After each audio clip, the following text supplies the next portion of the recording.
मतलब इस शरीर को, शरीर तो मात्र एक गाड़ी है, कार है, साधन मात्र, एक साधन मानो, बस। साधन से ज्यादा शरीर कुछ नहीं, कुछ भी नहीं है। जैसे ये चक्र होते हैं, ये चक्र तो गाड़ी, देखो ये गाड़ी है, इसमें जितने भी पावर पॉइंट है, पावर प्लग है, ये चक्रास ही है हमारे। मूल चक्र अपना काम कर रहा है, सारी पेट की गंदगी बाहर निकाल रहा है। देव गणेश जहाँ रूपा थाना, जब हम पोटी करते हैं तो वो खुलता है दरवाजा, और जब हम खत्म करते हैं तो बंद हो जाता है। ये गणेश जी का कार्य है। गणेश जी की वजह से ही सारा आपके अंदर से सारी सफाई हो रही है। अगर आपके पेट में गड़बड़ है, कब्ज हो गई है, आप किसी योगी पुरुष के पास जाओगे, आप यहीं चले जाओ कनखल में बाबा रामदेव जी के पास, वो क्या करेंगे? गणेश क्रिया करवाएंगे आपकी। उसका नाम ही गणेश क्रिया है, समझे?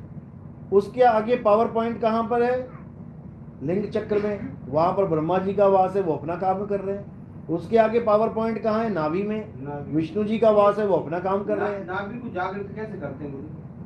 अरे करने वाले करते हैं, नाभि में ध्यान लगा के। क्या करोगे नाभि जागृत? ध्यान लगा के जागृत होती है। ध्यान लगा के देखो, ध्यान तुमने जहां भी लगा दिया किसी भी पॉइंट में, वो एक्टिवेट हो जाएगा, वो एक्टिवेट हो जाएगा। जैसे कहीं भी तुमने कहीं भी ध्यान, साइंटिस्ट क्या कर रहे हैं, एक बेजान लोहे के टुकड़े में ध्यान लगा के बैठे हैं, अब उसको बनाते बनाते बनाते उसको रोबोट ही बना दिया उन्होंने। सारा ध्यान उस पर लगा दिया और ध्यान से ही वो बढ़ रहा है आगे से आगे। ये इंसान का ध्यान कुछ भी कर सकता है। छोटी से छोटी सुई से लेके बड़े बड़े अंतरिक्ष यान बना दिए किसने? ध्यान ने। तभी बच्चों को कहा जाता है बच्चों ध्यान से पढ़ो, क्योंकि ध्यान से पढ़ोगे तो सब कुछ आ जाएगा। ध्यान ही जीव आत्मा है, ध्यान ही जीव है, और ये अपने आप को समझ नहीं पा रहा है। ये जीव ही कर रहा है सब कुछ। जीव का मन नहीं है करने का, तो तुम्हारा ध्यान नहीं लगेगा वहां पे। जैसे गुरु मैं यहाँ हूँ, जैसे आप कहीं सहारनपुर हो, मैंने आपका ध्यान किया, तो ध्यान के साथ मन भी चला गया। मन से ही ध्यान करोगे, मन ने, बिना मन के ध्यान ही नहीं कर सकते तुम। मन ने कर दिया। मन लेके आएगा। मन कहाँ तक जाएगा? जहां तक तन गया है। अभी मैं कहूँ आप ऐसी जगह का विचार करो जहां तुम कभी गए नहीं। स्विट्जरलैंड में एक गांव है, गांव के अंदर एक बूढ़ी माता बैठी है, याद करो उसको। क्या याद करो? अब मैं कहूँ अपने गांव में देखो तुम्हारे घर में बूढ़ी माता बैठी है, देखो कैसे याद करोगे अपनी माँ को? पहले मन गया, मन पे बैठ के ध्यान जाता है। मन में बैठ के ध्यान गया। मन बाइक है और तुम ध्यान हो। मन और ध्यान एक साथ जाते हैं। जब तुम ध्यान करते हो, जब तुम ध्यान को स्थिर करते हो, तब ये मन फिर लेके जाता है तुम्हें। फिर थोड़ी देर बाद तुम देखते हो, अरे मैं तो गांव पहुंच गया, मैं तो यहाँ बैठा था भजन कर रहा था, मैं तो ध्यान लगा के बैठा था, अरे मैं तो मंडी पहुंच गया। कौन लेके जा रहा है? मन ही लेके जा रहा है। मन ही लेके। तो साहिब कह रहे हैं मन जाता है तो जाने दे, तू थाम के राख शरीर, उतरा पड़ा कमान से क्या कर सके तीर। यानी ध्यान तब जाएगा तुम्हारा जब तुम मन के साथ निकल जाओगे। मन जा रहा है जाने दे, तुम फिर लेके आओ। मन जा रहा है जाने दे, तुम फिर लेके आओ। करते करते करते करते मन भी हार के बैठ जाएगा कि यार ये तो फिर वहीं वापस आ जाता है, इसको क्या लेके जाऊं मैं, इसको लेके नहीं जा सकता मैं। उसके बाद हार मानता है। सृष्टि हमारी ये है, तो सृष्टि रचना क्या है? मतलब सबकी सृष्टि अपने पास है, सब अपनी अपनी सृष्टि के रचनहार हैं। लेकिन ये तब समझ में आता है जब तीसरी दीक्षा मिलती है। जब तीसरी दीक्षा मिलेगी तो आपको सृष्टि, हाँ अनुभव ही तीसरी दीक्षा है। तीसरी दीक्षा अनुभव दीक्षा है। तीसरी दीक्षा में कुछ ये बोल वाला काम नहीं है। फिर अनुभव पे बोलेंगे, जो आपको अनुभव हुआ उसके ऊपर बोलेंगे, वहीं से सृष्टि खत्म करवाएंगे, क्योंकि सृष्टि वहीं से शुरू हुई है। जहाँ आप पहुंचोगे, मैंने बताया कई बार, जैसे आप पहाड़ पे जा रहे हो और पहाड़ से नीचे गिर गए, अब कोई पूछे कि भैया ऊपर से नीचे कैसे गिरे, तुम कहोगे यार पता नहीं, मैं तो चल रहा था अच्छा खासा, पता नहीं कैसे गिर गया, ठोकर लग गई। लेकिन कैसे पता लगेगा कौन सी ठोकर लगी? जब तुम दोबारा पहाड़ पे चढ़ोगे, दोबारा पहाड़ पे चढ़ोगे, कहोगे देखोगे कि मैं तो यहाँ पे चल रहा था आराम से, गिरा कैसे? अच्छा ये है वो ठोकर। अब पता लग जाएगा कि कहाँ से गलती हो रही है। अब दोबारा उस ठोकर को बड़े ध्यान से तुम पार करके निकल जाओगे, दोबारा नहीं फंसोगे। तो तीसरी दीक्षा में यही बोला है, प्रथमे शिष्य होवन जो आई, ताको पान देओ तुम भाई। पहली दीक्षा में 52 अक्षर दे दो, चरणामृत दे दो, पान परवाना दे दो। जब देखो तुम दृढ़ता ज्ञाना, ताको कहो शब्द परवाना, जब तुम्हें लगे कि हाँ ये भक्ति करना चाहता है जीव, ये दृढ़ हो रहा है ज्ञान में, सत्संग सुन रहा है, 6 महीना हो गया, 1 साल हो गया, दूसरी दीक्षा दे दो उसको।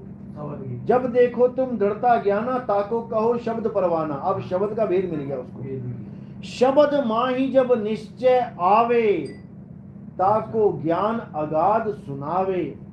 शब्द माही जब निश्चय आवे, निश्चय का मतलब होता है 100%। जैसे मैं पूछता हूं, हाँ भाई क्या निश्चय किया आपने, यानी आपके पास 2 ऑप्शन थी, उसमें से आपने एक निश्चय करनी थी। हाँ भाई क्या निश्चय किया आपने, यानी आप किस पे 100% मोहर लगा रहे हो। इसी प्रकार शब्द माही जब निश्चय आवे, यानी 100% जब वो शब्द में आके रम गया, अब उसको तीसरी दीक्षा मिलेगी। और वो तीसरी दीक्षा मिलने के बाद आपके पास सारा भेद आ जाएगा कि मैंने सृष्टि कैसे खत्म करनी है। फिर सारा क्लियर हो जाएगा ज्ञान। जब तक तीसरी दीक्षा नहीं मिली तब तक आप केवल अरदास कर सकते हो, भक्ति कर सकते हो, सृष्टि खत्म नहीं कर सकते। सृष्टि खत्म यानी ये सारा ड्रामा जितना भी चल रहा है ये प्रपंच है, ये झूठ का प्रपंच है, ये परमात्मा का प्रपंच नहीं है। लेकिन कई बार वाणियों में लिखा जाता है कि परमात्मा ने ये प्रपंच बनाया, उसके पीछे भेद है, उसके पीछे गुप्त भेद है। कि क्या भेद है वो ये अज्ञानी जीव नहीं जान सकता। ये भेदी गुरु बताएगा आपको कि ऐसा लिखा है तो क्यों लिखा है, इसके पीछे कारण है तो क्या कारण है। नहीं तो परमात्मा को क्या पड़ी है झूठा परपंच बनाने की। परपंच तो केवल परपंची आदमी करता है, लेकिन एक आधी जगह लिखा गया है कि मालिक परमात्मा का ये परपंच है, उसके पीछे भेद है। ऐसा क्यों लिखा है वो जब सत्संग करेंगे तब समझ में आएगा कि ऐसा क्यों लिखा है। तो वही बात बता रहा हूं मैं कि वो सृष्टि तब खत्म होगी जब आपकी तीसरी दीक्षा हो जाएगी। उसके बाद आपको कोई टेंशन नहीं रहेगी जीवन में। आपके पास ऑन ऑफ का स्विच आ जाएगा। पंखा चलाना है तो ऑन, पंखा नहीं चलाना है तो ऑफ, बिल्कुल सिंपल। लेकिन ये तब होता है जब आप एक बार अनुभव कर लेते हो, ये तब समझ में आता है। अनुभव जब शब्द में ध्यान लगाते हैं तो ये तो चमड़ी में वो हो रहा है, जैसे खींचता है तो चमड़ी में सुरता रमी हुई है, सूरत फंसी संसार में। जो खिंचाव चालू होगा चमड़ी में तो हो रहा है, चमड़ी में नहीं हो रहा, वो तुम्हें लग रहा है क्योंकि वो सुरता चमड़ी में फंसी हुई है ना। देखो कहीं भी छुओ, कैसे पता लग रहा है हमें, सूरत की वजह से, क्योंकि ये शरीर में सूरत है। अब तुम सो जाओ और सूरत चली गई तुम्हारी सूक्ष्म में, अब सोते हुए को छुओ जरा, तब मैं क्यों नहीं पता लग रहा। शरीर वही है, न्यूट्रॉन इलेक्ट्रॉन प्रोटॉन भी वही है, सब कुछ वही है, फिर भी नहीं आभास हो रहा। क्यों? सूरत की वजह से। सूरत ने इस पूरी बॉडी को, जैसे मान के चलो 100 में से 90% इस बॉडी को छोड़ के सूक्ष्म शरीर में चली गई। 10% फिर भी ध्यान यहां पर रहेगा। सोते हुए के कान में हल्की सी कुछ लगाओ जरा डंडी सी, एकदम ऐसे ऐसे करने लग जाएगा। क्यों किया? क्योंकि 10% इसमें भी सूरत है।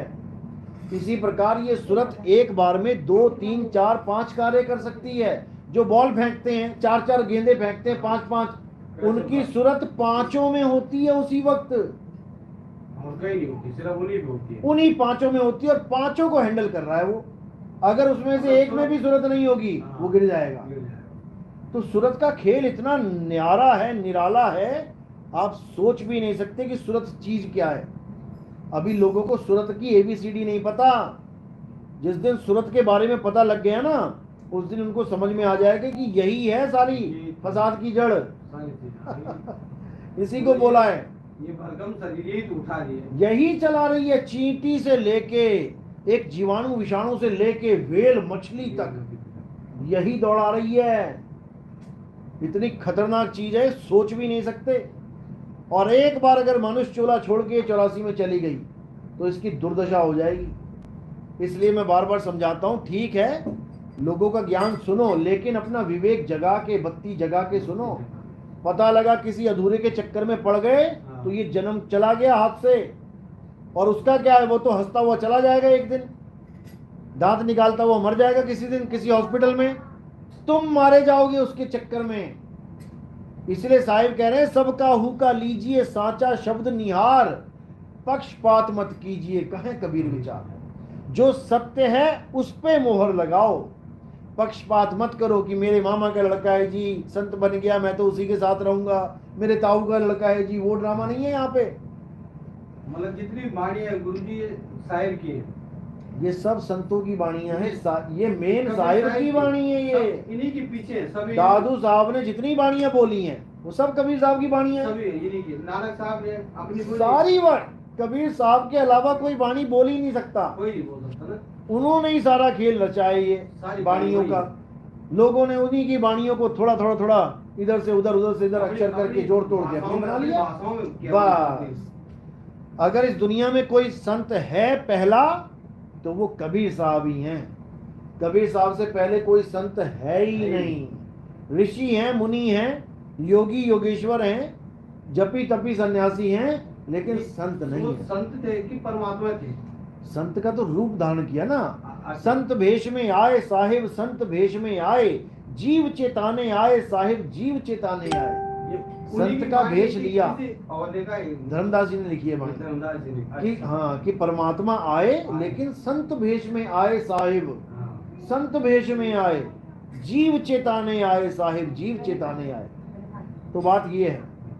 तो लेकिन हमने फिर भी इस चक्कर में नहीं पड़ना है कि हम सबके सामने कबीर साहब को परमात्मा घोषित करते रहें। मैटर ये नहीं है। अगर परमात्मा घोषित करना होता तो कबीर साहब खुद आके कह देते कि मैं ही परमात्मा हूं, मेरी फोटो लगाओ, मेरा कैलेंडर लगाओ, मेरा ये लगाओ, मेरा वो कभी चाहते ही नहीं कि मेरे बारे में किसी को पता लगे। वो ये चाहते हैं कि तुम्हें तुम्हारे बारे में पता लग जाए, तुम्हें तुम्हारे बारे में पता लग जाए कि तुम क्या हो। अपनी जय जयकार से उनको कोई मतलब नहीं है। ये तो हम उनकी जय जयकार कर रहे हैं। वो चाहते हैं कि तुम अपने आप को, निज स्वरूप को चीन लो। 3 गुणों में जो फंस चुके हो वहां से निकल आओ। 3 गुणों की भक्ति में भूल पड़ा संसार, कहे कबीर निज नाम बिन कैसे लागे पार। निज नाम बिन, तुम अपना निज नाम जान लो। भुल्ला की जाना मैं कौन, भुल्ला अपने आप को नहीं जान पा रहा है, इसलिए भुल्ला है, भुल्ला भूला हुआ है। अब भुल्ले को भुल्ला बनाना है बस। यही नानक साहब कह रहे, कहे नानक ये तेरी वडियाई, कोई नाम न जाने मेरा।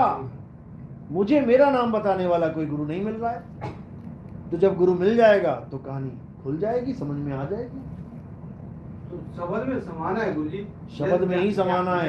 ध्यान लगाना, जो खिंचाव हो रहा है वही पे शब्द हो। बिल्कुल बिल्कुल, वो शब्द से ही शब्द में समाना, मतलब वो चुंबक का खिंचाव तुम्हें चुंबक तक ही लेके जाएगा। एक लोहा जब चुंबक के एरिया में आ गया तो क्या होता है, खिंचाव शुरू हो जाता है। कहां तक जाएगा वो लोहा, खिंचाव कहां से हो रहा है, चुंबक से ही हो रहा है। तो वो अपने आप चुंबक तक पहुंच जाएगा। लो चुंबक की प्रीत जो लोह को लेते उठाए, ऐसा शब्द कबीर का काल से लेते छुड़ाए। कबीर साहब का जो शब्द है वो तुम्हें काल से छुड़ा लेगा और कोई नहीं बचा सकता। जब वहां ध्यान लगाओ तो गुरुजी मन भी तो चला जाता है वहां तक। मन नहीं जाता है, मन को तो खत्म हो जाना है वहां पे।